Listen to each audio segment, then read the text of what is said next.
بەشێک لە پەرلەمانتاران یاداشتێکیان ئاراستەی سەرۆکایەتی پەرلەمانی کوردستان کردووە و داوایان کردووە بە فەرمی هەریەک لە سەردەشت عوسمان و سۆرانی مامەحەمە و کاوە گەرمیانی وەک شەهیدی قەڵەم بناسێنرێن.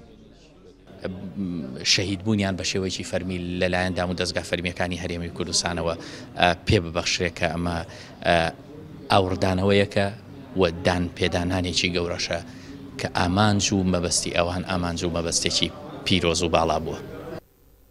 ئەگەرچی سەندیکای ڕۆژنامەنووسان وەک خۆیان دەڵێن زۆر جار جەختیان لەسەر یاسای خانەنشینی ڕۆژنامەنووسان کردوتەوە، لەگەڵ ئەوەشدا ڕخنیان لە پەرلەمانی کوردستان گرت بەوەی کە زۆر جار پرۆژە و یاداش دەدەنە پەرلەمان، بەڵام ئەوان ئاگادار نین.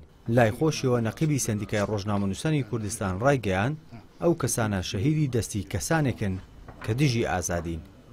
ئەوانە قوربانی ئازادی بڕوان، واتە قوربانی کاری مهنەکەی خۆیانن، واتە شەهیدی دەستێکن کە دژی ئازادی بڕایە.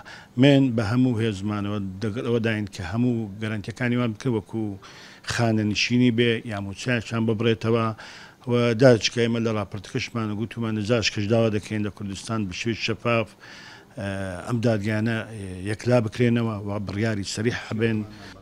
NRT لەسەر ئەو پرسە پەیوەندی کرد با خانەوادەی هەریەکە لە ڕۆژنامەنووسان سۆرانی مامەحەمە و سەردەشت عوسمان و کاوە گەرمیانی.